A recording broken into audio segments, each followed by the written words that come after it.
সুদূর বারাসাত প্রেস ক্লাবের সভাপতি ধৃতরাষ্ট্র দত্তকে, তিনি দীর্ঘদিন ধরে সংবাদ মাধ্যমের সাথে যুক্ত এবং সাহসিকতার সাথে সংবাদ পরিবেশন করে থাকেন। আমি ধৃতরাষ্ট্রকে বলছি, বেলডাঙ্গার ঘটনা নিয়ে এবং বর্তমান সমাজে যদি কোথাও কোনো সাংবাদিক আক্রান্ত হয় কী ধরনের পদক্ষেপ নেওয়া উচিত।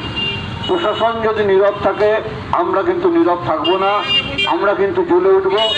কোনো দল মত আমরা কিন্তু মানব না, কারণ সংবাদ মাধ্যম দেশের চতুর্থ স্তম্ভ।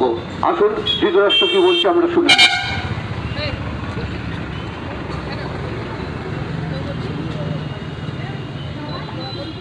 আপনারা ইতিমধ্যেই আমাদের বিভিন্ন বক্তাদের মুখ থেকে শুনেছেন যে আজকের আমাদের সাংবাদিকদের কলম ক্যামেরা সমস্ত কিছু ছেড়ে রাজপথে তাদের নামতে হয়েছে। কেন নামতে হয়েছে? ইতিমধ্যেই বিভিন্ন সংবাদপত্র বৈদ্যুতিন মাধ্যমে আপনারা জেনেছেন।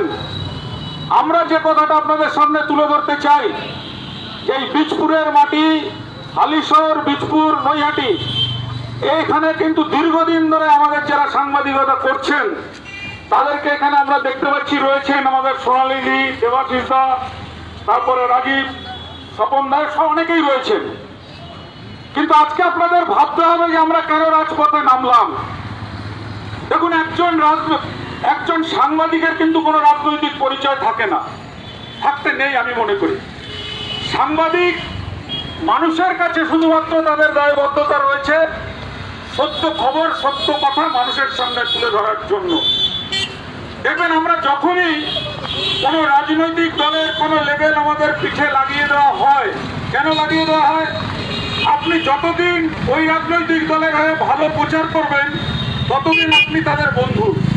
কিন্তু যেদিন আপনি সত্য সংবাদটা প্রকাশ করে দেবেন, সেদিনকেই দেখবেন এই বেলডাঙ্গাতে যে ঘটনাটা ঘটেছে সেখানে মহিলা সাংবাদিককে রেয়াত করা হয়নি, তার উপরেও ঝাঁপিয়ে পড়ে তাকে মারধর করা হয়েছে। কিন্তু আমরা মনে করি যে এই যে ঘটনাটা কোনো বিচ্ছিন্ন ঘটনা নয়। এই ঘটনায় আমাদের গ্রাম গঞ্জে প্রতিনিয়ত আমাদের সাংবাদিকদের উপরে আক্রমণ হচ্ছে, মারধর করা হচ্ছে, বিভিন্ন মিথ্যা মামলায় তাদেরকে ফাঁসানো হচ্ছে। আমাদের কাছে কিন্তু এমন একাধিক উদাহরণ রয়েছে। আজকে আপনারা দেখলেন যে এটা বেলডাঙ্গাতে মারার পরে পুলিশের কাছে গেল, পুলিশ বলছে আমরা নিয়ে যেতে পারবো না। পুলিশ বলছে আমরা নিয়ে যেতে পারবো না। আমরা গণতন্ত্রের চতুর্থ স্তম্ভ, পুলিশ রয়েছে আমাদের সঙ্গে গণতন্ত্র রক্ষার একটা স্তম্ভ হিসাবে। পুলিশ বলছে আমি সাংবাদিককে নিরাপদ দূরত্বে তাকে সরিয়ে দিতে পারবো না।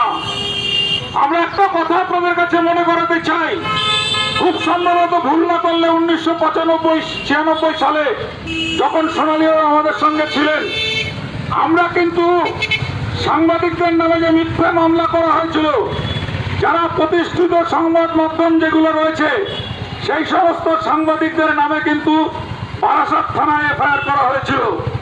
আমরা সারাদিন সেখানে মিছিল করে বারাসাতের জেলা শাসকের অফিসের সামনে আমরা কিন্তু সেখানে ঘেরাও প্রতিবাদ অবস্থানে বসেছিলাম। এটা আপনাদের মনে করাচ্ছে এই কারণেই যে আজকের আমাদের রাজ্যের মুখ্যমন্ত্রী বলছেন যে সাংবাদিকদের একটুখানি ভাবনা চিন্তা করে কথা বলতে হবে, ওদের একটা আজকের দিনে ওদের একটা জুম্মাবার, এই দিনে একটু সামলে টামলে কথা বলতে হবে। কেন? সেদিন 1995 সালে আমাদের তৎকালীন বিরোধী নেত্রী ছিলেন আজকের যিনি মুখ্যমন্ত্রী, তিনি সেদিন আমাদের উত্তর 24 পরগনা জেলা শাসকের অফিসের সামনে ছুটে এসেছিলেন আমাদের সেই আন্দোলনকে সমর্থন জানানোর জন্য।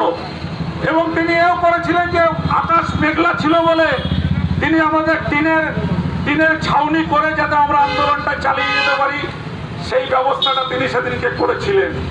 তাহলে তার আজকের এই পরিবর্তন